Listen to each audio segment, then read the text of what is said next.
Okay, welcome back to another Harmonious Mind Chat. And today I have here the Winner's Circle podcast. You guys can introduce yourself. Yo, what's good, guys? It's your boy Kelvin, Winner Circle Podcast, the host and engineer. So glad we could talk to you guys for a little bit. How everybody doing? What's up, everyone? Lawson Cisse here. Um, Public relations side of the Winner Circle podcast. Glad to be here with you guys. Okay, so today's topic is self-love among Black men. Okay, so I'm going to ask you guys questions. You Okay. ready? We're ready for it. Okay, so first question. What's your definition of self-love? For me, self-love is really just making sure you take care of yourself, like every aspect of life, spiritual, emotional, physical, relational and everything, doing things that make you feel the best of everything and setting those boundaries and doing what you need to do to make sure you're feeling happy. But in a nutshell, that's really for me what self-love means. It's just taking care of yourself and showing love and kindness to who you are. To me, I see self-love as a form of medicine. Something that we can use or utilize to heal ourselves, to generate something new. Something invigorating out of ourselves. So it can be, confidence. It can be, I guess, the adventurous side of us, or you know, just not being shy or timid, or, not, I guess making ourselves feel bad for our flaws. So I guess it's just being in tune with yourself. And yeah, that's what I think self-love is. Okay, how do you practice self-care and who taught you? Okay. So for me, if you guys know me, I'm a gym freak.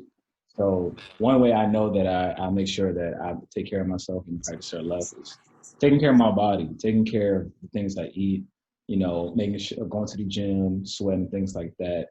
So for me, that's the mode I use the most to make sure I'm showing self-love to myself. Other than that, other ways I do it is, make sure I meditate, be aware of my thoughts and take a break, have fun. I think for me, like, that's really important when, take time just to enjoy life and be with your friends and be merry. Who taught Um, it to you? yeah. And who taught it to me? To be honest, my folks taught it to me. So my folks taught me to make sure that in one aspect of self-love, like I'm taking care of myself, you know what I'm saying? Like, have my P's and Q's are right, take my shower and all these things. But another side of it too, that they taught me is really just like doing things that's the best for me to actually be the best who I am. So they taught me that aspect. But other things I learned from, really learned from my friends, my close friends taught me to really know how to actually have fun and take a break and do other things to enjoy life. So for me, it's my family, my parents, and really my friends that taught me to actually take care of myself and knowing that if I do that, then everything else will be good too. Um, I can stay with me, all, boys down to the chores. That's where it started with me, parents in the house, Yeah. telling you, hey, look, what I mean, we got to clean on this so and so day.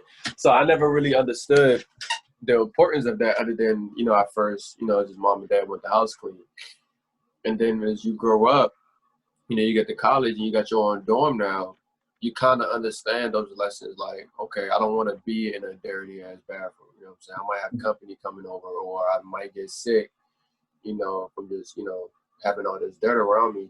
So I can say when it comes to self-care, I just learned the importance of it at a young age. And I was able to carry that on because I don't like being dirty. You know what I mean? I like hygiene, and I like being clean. I like smelling good. So I think when it comes to self-care, I had to learn that from my parents. And then as you just grow older, you find out which hacks works in your life, depending on your lifestyle. And I was just able to carry that. Playing football, I don't know, I hated sweating a lot. So I was like, right after I was done working out, whatever, I'm straight in the shower. You know what I mean? So there's little things like that. And then I realized when it comes to like the sweat glands and the way people, you know, secrete different smells, it comes down to your food. So it's certain foods that I didn't eat, you know what I mean? Or I would just drink way more water, stay away from juice, you know, things of that nature, including with the pimples and stuff like that. I never had a breakout moment because I just realized, cool, juice makes you break out. So my whole life I just stuck to milk, milk and what's called milk and water. There And then you you go. realize milk not real either. So, you know, I guess it's just all about, you know, what your life, you know, your lifestyle is and, you know, what's around your lifestyle. Okay. I do want to go off what you were saying about cleaning your space.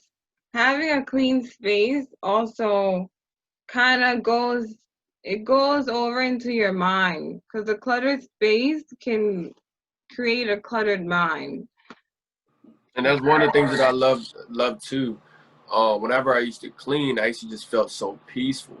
I would have my music going around. I love R&B music, so I would have my R&B music going around, and I would just be cleaning. It just felt good, and I like being organized too. So I'm the type of guy, like, let's say if I buy like a whole bunch of stuff, I can organize it one way. Then the following week when I'm cleaning, it's going to be organized in a totally different way.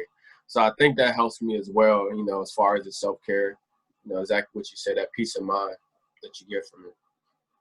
Yeah, and when I start cleaning like my space, it makes me feel like I'm moving all the toxins in my life. You know, so many things that I keep on my mind that I really don't need. And then when I express that, you know, in the real realm, physically by cleaning up and throwing things in the trash, things like that, you know, my mind, you know, takes away all that nonsense too as well. So like, yeah, I'm the same person too. You know, like when my place is junky, like my mind is everywhere, monkey mind. I can't really think straight. But, you know, when I actually take things out and clean stuff and arrange things and make things aesthetically pleasing in the place around me, then I can actually clearly focus on what I need to focus on. And yeah, I try to also too, when I come to my cleaning, always try to switch it up a bit, you know, to give me another idea, another mindset, another way of thinking of how I do things. But yeah, I don't know who said it, and I really don't think it's in the Bible either. But cleanliness is next to godliness for me. Type of thing they're saying. I So think it is in yeah. the Bible, bro. Oh, you think so? I think it just make cleanliness as far as like your spirit. Mm, Yeah, I think that is in the Bible. That's crazy you said that. yeah. So that's one quote I always go by. One scripture I always go by. You know what I'm saying? Making sure that um, I'm cleaning my mind, body, and soul. Mm-hmm. Okay. So the next question. Do you think there are levels to self-love? Why or why not? Yeah, there's a lot of levels to it. You know, we have the basic ones that we learned from our parents, right? You know, take care of your body, vacuum, fold clothes, and, you know, be clean. We have that. And then we have another aspect too that, you know, is more internal, you know, meditating, journaling, you know, putting your thoughts in order to make sure you're straight. And then I think there's another level too. You know, we're talking about how we interacting with people, you know, setting those boundaries. No one to say yes, no one to say no. Um, Being around the right amount of energy, you know what friends you should have around you, the people you have around you. So I think there's definitely a lot of levels to it. And I think everybody's level is different, you know, depending on your upbringing and who you are and what works for you. But I feel like the better word for me, on the words for me, is set of levels, aspects to self-care. You know, you have things that you do to make sure you're fine. You do things to make sure your relationship with people are fine too. And you have the things that you grew up with that helped you become who you are. So, you know, it's figuring out how you put that all together, what works for you to actually make sure that you're taking care of yourself. I think definitely there is a lot of levels to self care. You know, if we're tying self care and self love together, I think how much you take care of yourself depends on how much you love yourself. So there goes the levels there. Um, you know, just to go back with me, I've always been in tune with myself, but as far as like this 2020 alone, I know now we're in 2021. In 2020, Kelvin noticed I've come to just love myself way more.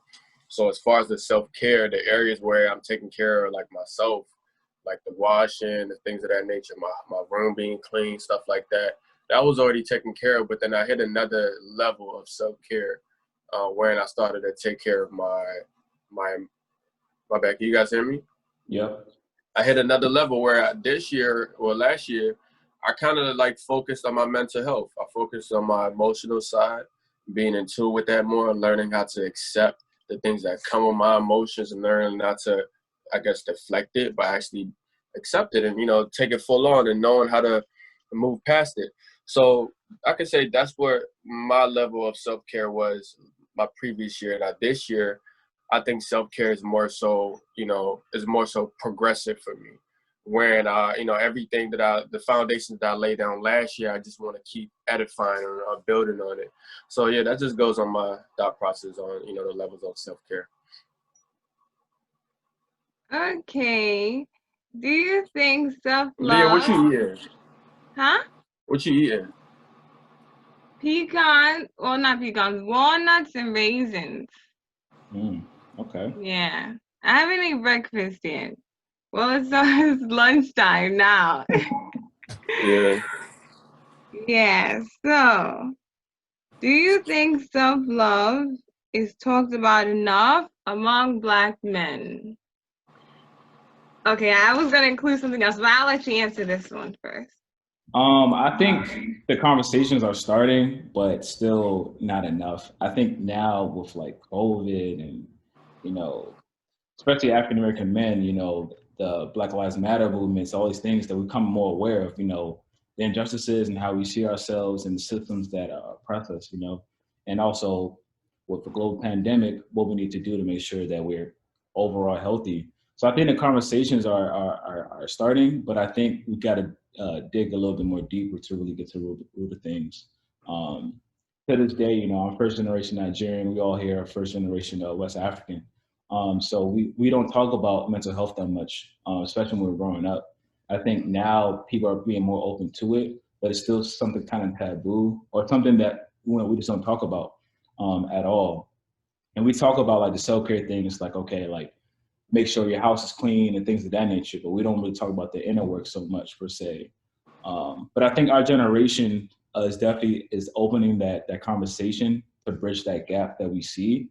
But I think we still have to do some work to say, hey, what I'm saying, let's actually take that work to figure out who we are, to take care of ourselves, and knowing that if we do that, that we'll be a better person for ourselves and other people. So I think the conversations are starting, but we still got some work to do. Yeah, I think the piggyback up on what Kelvin said, I think the conversations are definitely starting. I think with now, it just all depends on like what we define as self-love or self-care. You have different type of men. Like you got men like me and Kelvin. With us, our definition of self-love is different. When you meet, a hood dude, with him, a self-love is just like, I just need a chick that's just gonna cook for me, you know what I'm saying, take care of the house, you know what I'm saying, while I cheat on her and trap. You know what I'm saying? So I guess it all just depends on which scope that you're on. I think what needs to transition, it just needs to be, I don't know, I think it just needs to be more fluidness as far as like the personalities or just the cultures. Like I think guys like me and Kelvin needs to hang around the other guys a little bit more, just so we can start generating perspective. Not saying that our way of life or our way of thinking is the right way, but just saying like, just merging and linking with different people and just having those difficult conversations to generate those different perspectives, I think will make the difference. So that's what I think. But then again, I'm not around guys like that all the time. But I'm just saying based off of the friends that I have, because I am that guy that can hang around multiple people. Because you do have guys that are in those areas that are having the right conversations or are having the conversation of self-love and how they need to move or just be more accepting or more in tune with themselves and just loving other men also. Because self-love or just love period, I think as Black men, once we learn to love another Black man first, I think everything else will be better. Because we don't even know how to love women if you think about it.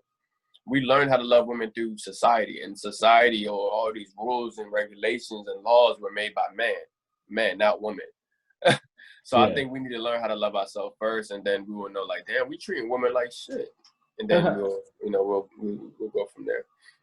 Yeah, and I actually want to pick up back about what you said, Lawson. That was really great, that we have to learn how to love other Black men, because the way we see other people, especially people that are us, like we're black men, is the way we're going to treat other people. So we can't start with ourselves, showing that kindness, understanding perspectives, like Lawson has said, understanding why somebody thinks self-care, self-love is that, and have that conversation. There's no way we could love, a black woman, woman period, or other people. So I think, like Lawson has said, if we're able to just have those conversations with different types of men, particularly black men that have these different backgrounds, and it gets overall perspective, like what this really means. I think, we could definitely come to a place that we actually can share real love and actually accept the person who they are, because, just like Lawson has said, the way how we think is totally different from someone else from a different background. Not saying we're right, not saying wrong, but to have that idea that, hey, there's more to life than this, and how we think and how they think, will really do us good in society, to actually be okay to accept people who they are and share, un unsolicited, sorry, not solicited, but unapologetic love to people that really need it. Yeah, because think about it, like, men in society is taught to have like this hard exterior, or like this little, I'm gonna put on a tough face. I'm gonna be the one that's always working with my hands. You know what I mean? Taking care of the household. And if we're not able to break certain, I guess, certain social norms like that to allow us to be more vulnerable and more in tune with our emotions, then, you know what I mean? Like, for real, if I can't come to Kelvin and tell Kelvin I love you and not feel weird about it, or not feel like decomposed or feel less of myself, how can I go tell a woman that? You know what I'm saying? Like, we can't even be vulnerable enough to another man. So how can we be vulnerable enough to, women? So that's the way that I looked at it. You know what I mean? Like, I feel like just by me being in tune with who I am, I can be, so I can love another man in a different, in a different mindset. And as I'm doing that, I know it's okay for me to be vulnerable to women. I don't know if that makes sense, but that's just the way that I looked at it. It makes sense. Perfect It sense. makes sense. So, how do you find yourself like incorporating the topic of self-love into conversations?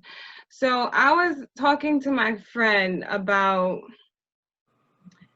a thing, like dating. So, I don't want to say too much. About her dating a guy and about rejection and stuff, and I was saying, if you're the shit, like, somebody rejects you, it is what it is. Like, you loving yourself, you accepting yourself, when someone rejects you, it doesn't mean anything. It's like, okay, who's supposed to be for me is going to come into my life.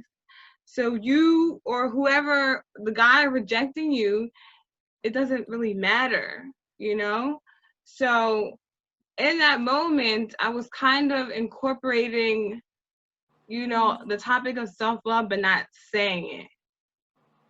Have you found yourself like sliding that in conversations? Yeah, I think that goes to having like abundance mindset, right?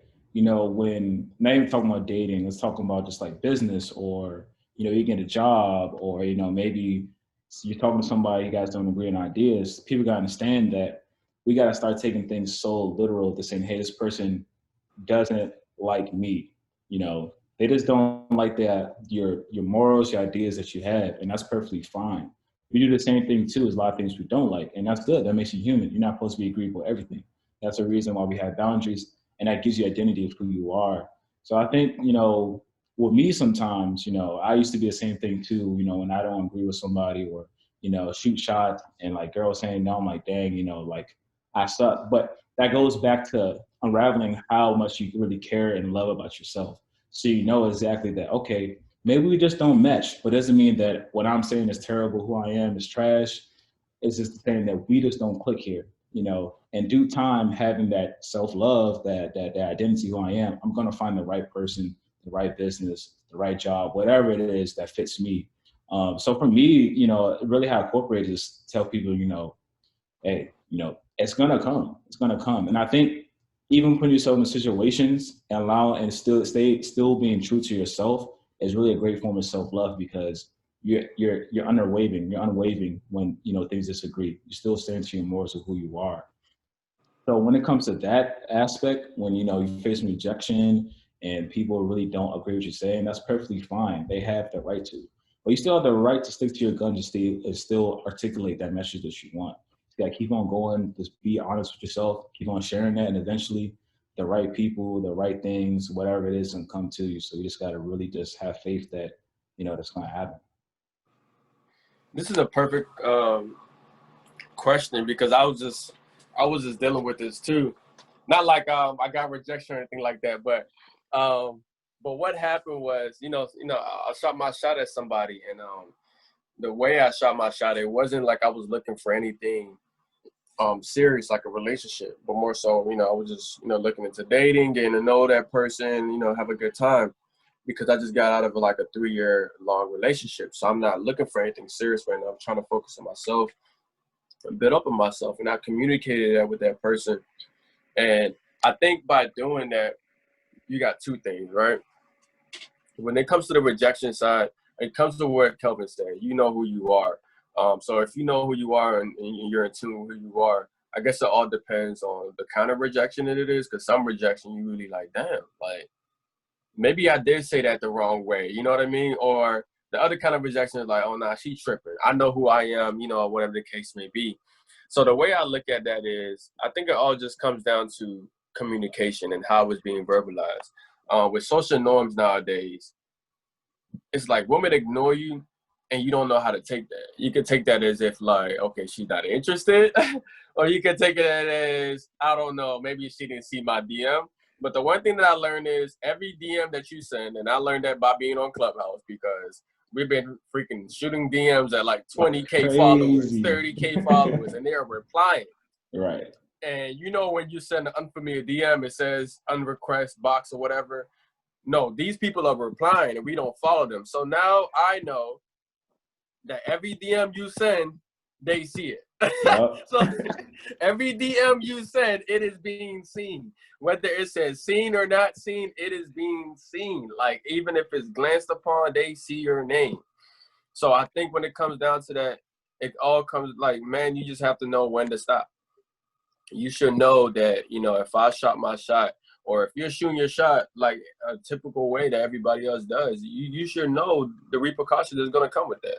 You know what I mean? I think we have to take it a little bit more seriously when we do throw ourselves out there, because women, you know what I mean, they're, like they're sitting back and we're fishing. So, you know what I mean? We have to say the right things in order for us to, get our messages seen and reply back to. So I guess when it comes down to that, we have to know what we're saying to the woman. And when we don't get a response, we have to, again, set those boundaries, not only for them, but for ourselves. Because we're going to fuck around, keep going smack. And all she going to do is just put us in a close friends list. All she going to do is put us in the group chats. All she going to do is post us. So, you know what I'm saying? You got to be careful for that. You know what I'm saying? That's my advice for men. Now, the way that I look at it is I'm Steph Curry. I like to, refer to me, not use other people's examples. I'm Steph Curry. So I just live my life by law average, and not just dealing with women, but just in life in general. I just go hard. If I want something, I go harder. If it's not something that's for me, I stop. I stop, or I just keep shooting in a different angle, or just, going for something. I mean, going at it for, a different angle. So that's the way that I look at it. If I'm going smack at women and it's just not falling through with me, I'm going to leave that woman alone. I'm just going to try my shot at somewhere else. I don't really pressure people or look deep into things like that, because I respect people's boundaries, and I don't want my name to be all over people's mouths about how I'm just going smack at every girl in the DMV and getting curved. Yeah, it has a lot to do with acceptance. Like when you accept yourself, it doesn't faze you. Okay, now I'm gonna get into the second part, and these are questions that you don't have to necessarily answer, but these are for the viewers as well, just to think about.